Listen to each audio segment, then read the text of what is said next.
The town had no name worth remembering, just a crooked sign rattling on a single nail and dust that never seemed to settle.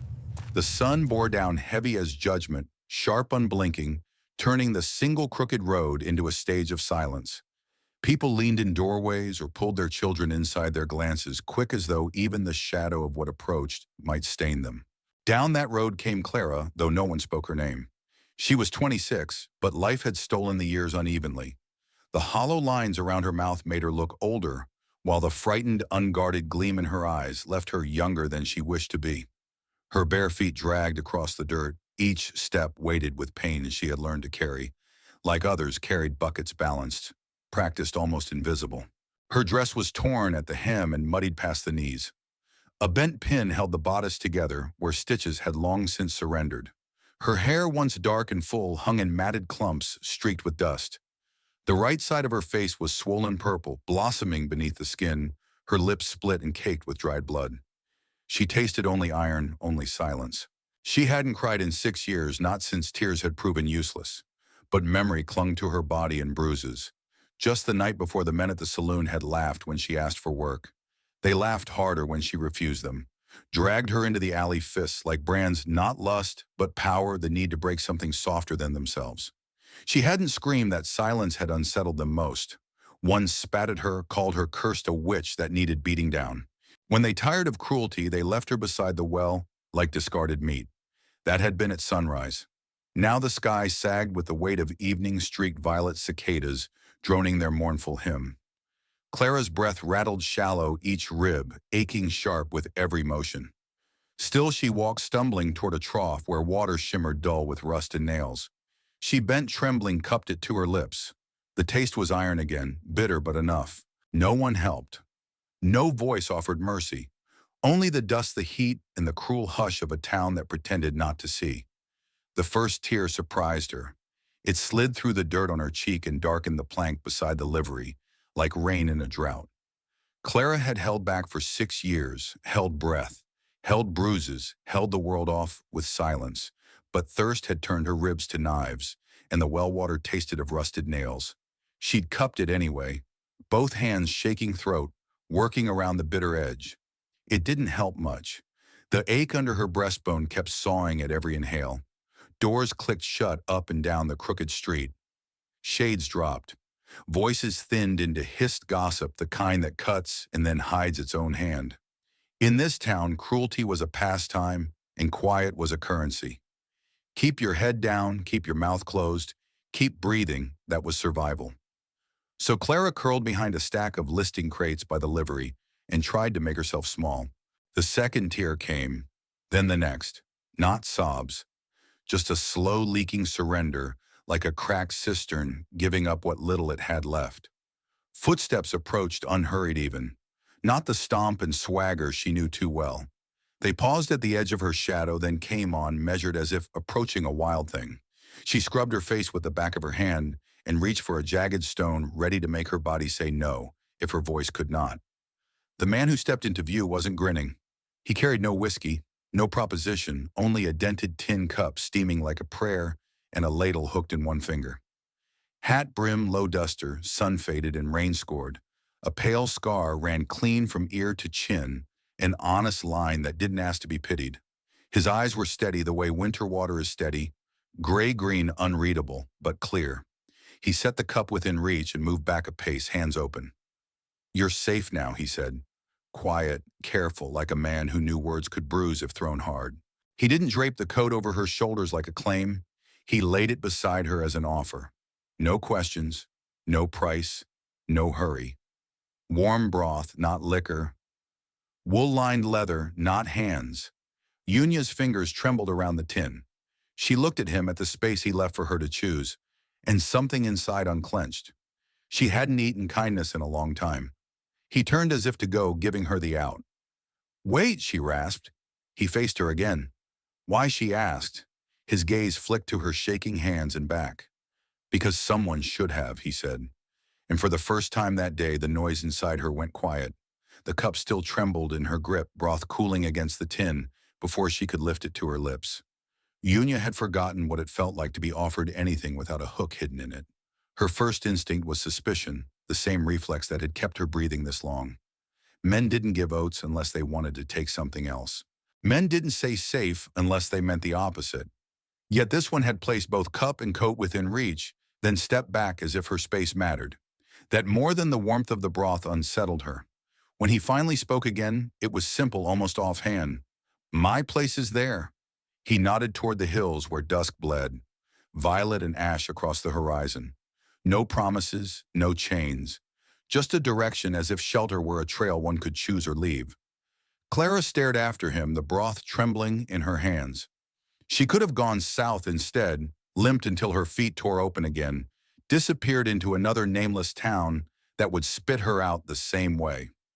She could have kept running as she always had, but her body screamed in protest and ribs sharp against each breath, and her soul that had stopped running years ago. All that was left was exhaustion, deep as marrow.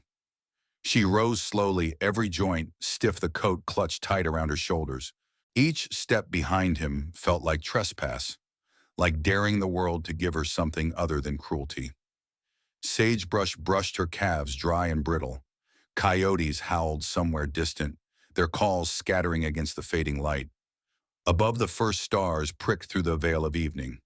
She watched the figure ahead of her, wide-brimmed hat, shoulders broad beneath the worn duster, stride steady but unhurried. He didn't look back to see if she followed. He didn't need to. Somehow that steadiness pulled her more than any command could. The land stretched wide around them, hills, darkening sky, painted in bruised violets. For once, she wasn't alone against it. When they reached the cabin, nestled in the trees, a warm glow already seeped from its small window. A porch light flickered golden, not bright, but enough to paint the doorway with a kind of welcome she hadn't expected. He opened the door without ceremony, then glanced back, not as owner, not as warden, but as a man offering passage. Clara stood frozen on the threshold. Memories pressed sharp, rooms where warmth became a trap, where kindness came with shackles. Her pulse hammered in her throat. He said nothing, only waited. The silence between them stretched, not heavy, but patient. At last she stepped inside. The door closed behind her, not slammed, not locked, but eased shut with a softness that startled her. The fire in the hearth crackled low, wrapping the air in cedar smoke and gold. And for the first time in longer than she could measure, Clara did not feel like prey. Not healed, not whole, but perhaps safe enough to begin. The cabin was built of pine, its walls rubbed smooth by time, and weather smelling faintly of cedar smoke. A small hearth crackled at the center, its firelight softening the edges of the shadows until they seemed almost harmless. A rocking chair swayed gently, as though someone had left it mid-motion, and on the peg by the door hung a wide-brimmed hat that spoke of years under hard sun. The space was modest, just a room, a table, a narrow bed tucked beneath the window, but it breathed something different than any place Clara had entered before, safety without a price. Still, her body braced as if for impact. She stayed near the door, her back stiff, eyes flicking from the hearth to the man who had brought her here. His silence was steady, not cold, but it unsettled her all the same. Kindness had always been the first move of cruelty. He seemed to sense it. Without turning, he said quietly, "You can leave it open if you need. A door's not supposed to hold someone in." Clara looked over her shoulder. The night air slipped in cool and dry against her bruised cheek. The words were so simple, but they shook her more than threats ever had. She nudged the door shut, but left the latch undone, her own compromise between fear and trust. Moved with the rhythm of a man who had lived long without needing to explain himself. He ladled stew from the pot into a tin bowl, set it on the table, then stepped back without looking at her, as if refusing to crowd. Hunger gnawed at Unia's insides, but she approached slowly, every movement careful. She dipped the spoon into the rabbit stew, lifted it to her lips. The taste of thyme and salt nearly undid her. She ate in silence, and when she finished, he took the bowl, filled a mug with weak tea, and set it beside her. No words, no expectation of thanks. That night she didn't dare the bed. She curled near the hearth instead, the wool coat around her shoulders, the flames painting her face in amber. He settled into the rocking chair, the fire throwing its glow across his scarred jaw, as he leaned back, eyes half closed. His silence filled the cabin, not pressing, but spacious. It was strange, like being alone but not abandoned. When at last his breathing grew even, Clara whispered into the quiet, Her voice was small, raw, barely louder than the crackle of the logs. Clara. She hadn't said her own name in months, maybe years, not like this, not where it might be heard. It lingered in the air like smoke, fragile, but alive. The man shifted in his chair but didn't wake. He had given her his name earlier, plain and unadorned Thomas. No questions, no stories, just the offering of a word that meant who he was. And now she had answered not to him, but to herself. Clara. As the firelight dwindled, she pressed closer to the warmth, her eyelids heavy. The door remained unlatched, but she didn't reach for it. The rocking chair creaked once, then fell still, and in the hush of that first night beneath his roof, two names hung in the air, like a promise. Neither had spoken aloud. Thomas. Clara. The mornings at the cabin began with rhythm, not words. Unia woke to the sound of an axe biting into wood, each strike deliberate, steady as a heartbeat. Through the small window she saw him ransom, shirt sleeves rolled, splitting logs, as if the motion belonged to him, the way breathing belonged to the body. It wasn't vanity or show. It was survival worn into grace. When she rose, bare feet tentative on the pine boards, she found a basin of water, already set out folded cloth, neatly beside it, and a peeled apple waiting on the porch rail. Nothing was demanded of her. Nothing was explained. He simply handed her the apple, nodding toward the stump, as if to say, "Sit." She did. The first bite nearly stung her teeth. It was tart, clean, alive. She chewed slowly, feeling the ache of her ribs soften with something like gratitude. That day he asked quietly, "Where were you heading?" She hesitated, not because she didn't want to answer, but because she no longer knew. Her voice cracked, half bitter, half hopeless. "Anywhere folks ain't cruel." Thomas nodded, eyes sweeping the horizon like a man who had measured it too many times. "You'll find fewer places than you hope," he murmured. The honesty startled her. It wasn't comfort. It wasn't promise. It was truth offered plain, and somehow that steadied her more than lies ever had. As days gathered, she began helping in small ways, fetching kindling, hauling water in short steps, though her body winced with every movement. She noticed an old saddle by the hearth one evening, cracked leather smoothed by years of use. She traced it lightly with her fingers, and when Thorma looked up, she asked, "Yours?" He shook his head. "My father's. He used to say a saddle tells you everything about a man." Her eyes lingered on the leather. "And what does this one say about you?" He shrugged, gaze drifting out the window. "That I'm still here." That answer rooted itself inside her. Still here. Not triumphant, not unbroken, but present. A definition she realized she longed to claim for herself. But the nights betrayed her. One storm-shaken dream dragged her back to the alley behind the saloon. The laughter that turned to fists, the fists that turned to silence. She woke gasping, clawing at the blanket, heart pounding like hooves across stone. Shadows leapt with the firelight. And then he was there. Not looming, not grasping. Crouching, low voice, steady hands nowhere near her. "I didn't touch you," he said gently. "You were dreaming." Her chest heaved, throat burning. She blinked, disoriented, half certain the night had come back for her. His eyes were steady, carrying the kind of patience that did not break. "You're safe," he said again. Quieter this time. Tears burned hot, though she tried to hide them. "You say that easy." His reply came slow, rough-edged. "I don't say much, easy." Silence stretched between them, not cruel, but full. She hugged her arms around herself and whispered almost to the fire. "I used to think safety meant nobody seeing you, but being invisible just lets people hurt you without consequence." Thomas leaned closer, not closing the distance, but enough that she could feel the gravity of his presence. Sometimes being seen is harder, he admitted, but better. Her eyes found his, then really found them. The scar across his jaw, the roughness in his hands, the way he carried silence, like a burden, not a weapon. She saw in him a man who had walked through fire of his own, who had carried pain without turning it into cruelty. "You've been through it too," she whispered. He didn't flinch, just met her gaze and answered, "Some."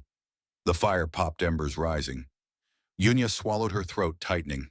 The question had been burning inside her since the moment he first set stew in front of her, since he'd left the door unlatched. She asked it finally, her voice thin and trembling. Are you waiting for me to pay you back? For the first time, something like a smile ghosted across his face, weary but true. His eyes, unreadable yet soft, stayed fixed on hers. I'm waiting for you to feel like you don't owe me. The words hit her like rain on parched soil. For years, every hand that reached for her had done so with a price. Every roof, every crumb of bread, every gesture of supposed kindness had been a chain hidden in cloth. But here was a man who didn't take, didn't bargain, didn't press. A man who asked nothing but her breath, her presence, her being. Her lips parted, but no reply came. She turned her face toward the fire, and for the first time in 6 years, she didn't curl herself small before sleep. She lay flat on the blanket, arms at her sides, chest rising and falling in even rhythm, as if testing whether the world could hold her without breaking her again. And as her eyes closed, she heard the faintest sound, Thomas in the rocker, humming an old hymn, low and rough, barely more than wind in the pines. The tune carried no demand, no promise, only presence, only proof that she was not alone in the night. The bruises would take time. The nightmares would come again. But something had shifted, as real as the warmth of the fire, as steady as the man who sat guard, while the cabin walls held silence. Trust, small as a seed, had found soil. And in the dark, Clara dared just barely to let it root. Winter loosened its grip, one reluctant finger at a time. Snow clung stubbornly to the shaded sides of pines, but here and there water trickled through the creek, murmuring faintly beneath its crust of ice. The air shifted, carrying the smell of wet soil, and pine needles stirred awake after long silence. Clara stood on the porch in a borrowed shawl, watching the barn roof steam where sunlight struck. Her breath came out in pale ribbons, but the cold no longer bit the way it had when she first staggered into this place. The quiet here had changed. At first it had been suffocating, heavy with her own fears. Now it pulsed with rhythm, the scrape of an axe on wood, the hiss of coffee in the battered pot, the sound of two people breathing in the same space. It was not absence. It was presence softened. Inside, Thomas moved with the same deliberate patience that defined him. One hand stirred the stew pot simmering low, the other worked over a scrap of paper. She caught glimpses of him, sketching horses, mostly ridgelines and trees, but he never showed her directly. Clara watched, careful not to intrude, though curiosity tugged at her ribs. His silence wasn't cold. It was respectful, as though he believed words should be used sparingly, save for moments that mattered. By now her body had begun to heal. The swelling along her cheekbone had ebbed to a shadow. Her ribs still ached, but no longer with every breath. She found herself moving without wincing hands, finding purpose in work that felt honest, sweeping the floor, hauling water, slicing onions for stew. Sometimes she caught herself humming low as she worked, and the sound startled her, a piece of herself she thought had been beaten out long ago. Meals became something different than survival. One evening, she set the bowls on the table, and for the first time, instead of sitting opposite, she and Thomas both chose the same side. Not close enough to touch, but close enough that the warmth from his shoulder drifted across the space between them. They ate in silence, yet it wasn't empty. Each spoonful carried its own conversation. I see you. I won't crowd you. I'm here. Later, after the dishes were cleared, he returned to his sketching. Clara lingered by the fire, uncertain. The pencil moved steady in his hand lines, curving, shading, shaping. She stepped closer, slow, as if approaching something sacred. Over his shoulder, she saw the paper. It wasn't a horse this time. Not a ridge, not a tree. It was her. Her hair, tangled shoulders, drawn tight beneath the shawl, eyes hollow, yet unbroken. He had captured her, not as ruined, not as something fragile, but as if she were a tree still rooted after the storm, scarred but bending toward the light. Her breath caught. That's me. Thomas didn't look away from the page. His voice came low, careful. Only when I need to remember what strength looks like. Clara's throat tightened. No one had ever drawn her, much less spoken of her, as strength. She had been called cursed witch burden. To see herself reflected in his rough pencil strokes as something enduring rather than broken, it cracked something inside her, wider than any fist ever had. For a long moment, neither moved. The fire popped softly, shadows shifting across the walls. Clara traced the air above the page, afraid to touch. You've been watching me, she whispered, not accusation, but wonder. His eyes lifted, then gray-green, steady, unreadable, yet full. I notice he admitted simply. That word landed heavy. To be noticed without being consumed, without being mocked or claimed, it was a new kind of weight. One she wasn't sure how to carry yet, but one she wanted. She looked at him, then really looked the scar running clean from ear to chin, the way his jaw tightened, when silence grew too long, the gentleness hidden in those work-roughened hands. Her pulse stumbled, not from fear this time, but from the strange ache of being seen and not diminished. The evening thickened around them, neither daring to break the fragile thread that had formed. Clara shifted her fingers, tightening around the shawl at her chest, but her eyes stayed on the sketch. I don't know if I deserve to be drawn like that. Thomas's pencil stilled. His gaze softened. Deserves got nothing to do with it. The words lodged deep, another quiet brick laid into the foundation of something that felt against all odds like belonging. Outside the prairie lay hushed coyotes, howling faint at the horizon. Inside, in the small glow of a single fire, a woman who had been cast aside like refuse found herself painted as a symbol of strength, and a man who had long ago sworn himself to solitude found his silence filled by her presence. The snow melted drop by drop from the cabin roof each fall like a whispered prayer. And between them, without vow or ceremony, trust deepened, not fast, not fierce, but steady. Like violets blooming under snow melt, defiant, fragile, and utterly alive. The knock at the door came just as twilight surrendered to night. Clara stiffened, her breath catching, while Thomas rose from his chair, every line of his body sharpened by caution. He opened the door only a crack. Outside stood Lowe, a man from town, his jaw set cruelly, his teeth stained with tobacco, his eyes glinting with the kind of arrogance born of cowardice. Evening, Lowe drawled, voice heavy with mockery. Heard you had a girl here. Thought she might want to come back. Ain't no hard feelings. Clara's blood iced over. Her body remembered the alley, the fists, the laughter that wasn't joy but domination. She pressed against the wall, clutching the shawl tighter around her shoulders. Ransom stepped outside, shutting the door behind him. His figure filled the threshold, spine straight as a post planted deep in the earth. Clara crept to the window, heart pounding, and watched. Lowe shifted his weight, sneer, curdling into challenge. But Thomas didn't raise his voice. He didn't reach for his gun. He took one deliberate step closer, his presence heavy as iron. His words landed low, steady, and lethal as any bullet. If you ever look at her again, I'll dig a hole deep enough to forget you in. The air snapped tight. For a long moment, nothing moved but the smoke curling from Lowe's lips. Then something flickered in the man's eyes, not bravado, but fear. He spat into the snow, muttered, and turned on his heel, stomping off into the night. When Thomas came back in, shaking the cold from his coat, Unia's voice wavered. What did you say to him? His gaze met hers, unwavering. Told him the truth. Her lips parted, disbelief raw in her tone. Would you? Yes. One word, no hesitation. Not a boast, not a threat, just fact. Silence stretched thick, but no longer suffocating. Unia moved toward the porch, her steps uncertain but pulled by something larger than fear. She sat beside him under the open night. The stars trembled against the dark sky. An owl called somewhere deep in the pines. Slowly, tentatively, her hand found his.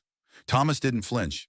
He didn't squeeze either. He simply let her hold on, let the warmth of his skin tell her what words could not. In that quiet, Clara realized this was not a man waiting to take something from her. This was a man willing to stand guard. And with her hand in his for the first time in years, she allowed herself to believe protection could be chosen, not demanded. Spring crept into the valley, not with a shout, but with a whisper. Snowmelt dripped slow from the eaves, each drop falling like a prayer, and the wind carried the smell of wet pine and thawed earth. Unia had taken to leaving the cabin door open during daylight, letting sunlight sweep through the room in golden slants. Curtains fluttered like hesitant wings, and for the first time in years, she didn't fear what came through an open door. One morning, she found a bundle folded neatly beside her basin, soft blue cotton smelling faintly of cedar and soap. No note, no demand, just the quiet gift of something meant to remind her she was still a woman, not a wound. She pressed the fabric to her cheek, smiling without meaning to. That evening she wore it. When Thomas saw her, he didn't speak. His eyes lingered a heartbeat too long before he nodded once. A gesture so simple it felt like reverence. He offered her a spoonful of stew as if to steady her in this new skin. She accepted, cheeks warming, aware that silence itself had become their language, one that said more than words ever could. Days passed, each carrying the rhythm of something like belonging.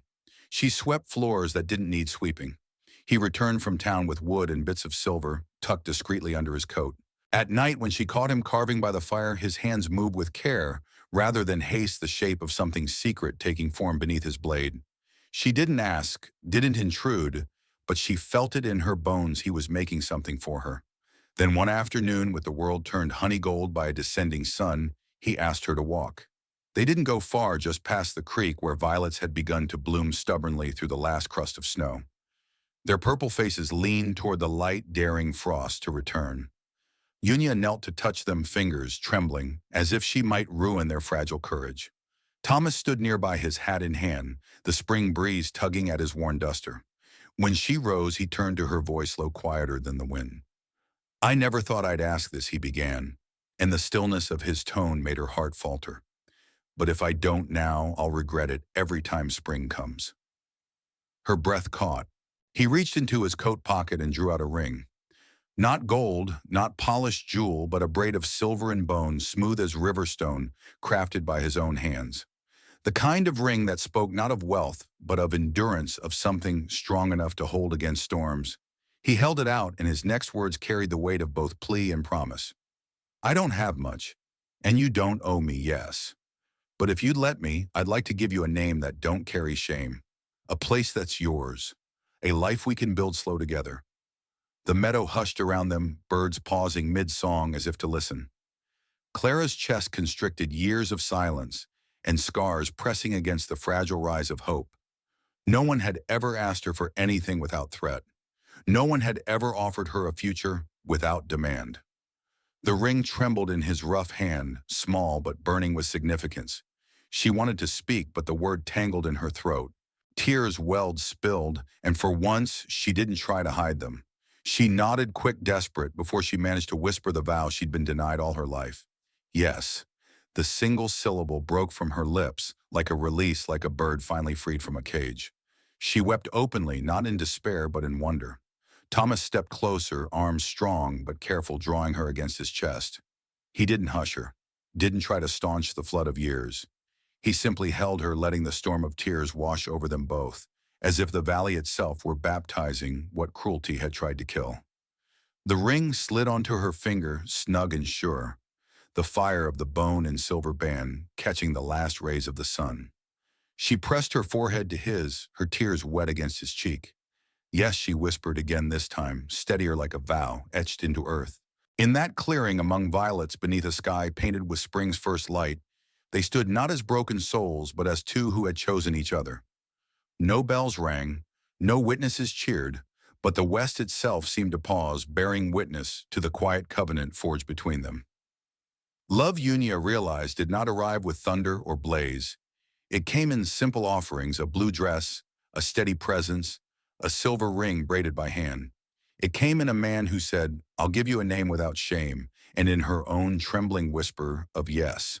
The wedding came not with grandeur, but with quiet mercy. No church bell tolled, no pastor read vows from a book. It was the porch, the spring air, and a handful of neighbors who arrived without comment, but with offerings tucked in their arms. The widow from up the hill brought lace folded in brown paper, a strong brew of tea, and a loaf of sweet bread. She said nothing of Clara's past, nothing of shame, just pressed the gifts into her hands as if they were blessings. For once, silence carried no condemnation, it carried care. Thomas stood in a clean shirt, his shoulders squared, but his hands steady. He didn't speak with flourish. His words fell like bricks laid carefully, one atop another, solid and enduring. "I vow to keep you, to build slow and sure beside you," he said, voice deep as the earth itself. Unia's voice trembled but steadied as she found her footing in belief. "I vow to walk with you," she whispered, as though speaking faith for the first time. The porch bore witness. The sky bore witness. And that was enough. They shared stew and sweetbread afterward, the neighbor dabbing her eyes with an apron corner, while the dog barked once as if announcing a benediction. Evening softened the valley into rose and velvet.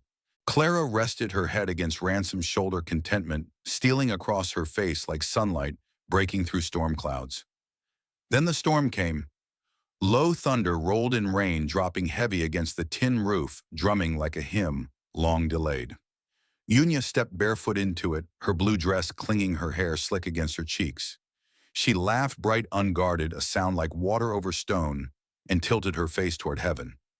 Arms wide, she spun once, radiant, as though rain itself was rewriting her story. She turned toward Thomas, drenched and shining, and extended her hand. For a moment he hesitated under the eaves. Then he stepped into the storm, closing the distance. They met halfway, no word spoken. No audience but the rain. Their kiss came slow, trembling, reverent. A baptism not of water alone, but of release, washing away cruelty, washing away years of silence. The storm eased to a hush, and they remained there holding each other in the soft downpour, two souls no longer defined by wounds, but by the covenant forged in quiet defiance and love. Rain eased to a silver hush, dripping from the eaves, sliding off the pines, leaving the earth sweet and dark. In the yard, Thomas and Clara held each other, their breath mingling with the storm's last sighs. They stood barefoot in the mud, laughing soft through tears, no longer fugitives of shame, but witnesses to a promise sealed not in ceremony, but in rain. Behind them, the cabin glowed golden through the storm. Its windows pulsed with the firelight they had tended together, no longer a refuge of one man's solitude, but the steady heart of a home. What had once been silence now carried warmth. What had once been ruin now bore the shape of beginning. The porch, the lamp, the low roofline, all of it shone like something worth guarding, a dawn carved out of wilderness. And so their story did not end with thunder, but with gentleness, love rooted not in spectacle, but in the small defiance of choosing to stay, to build, to believe again. Now, friend, tell me, where are you listening from? A quiet town, a far city, another stretch of prairie. Every fire grows brighter when stories are shared.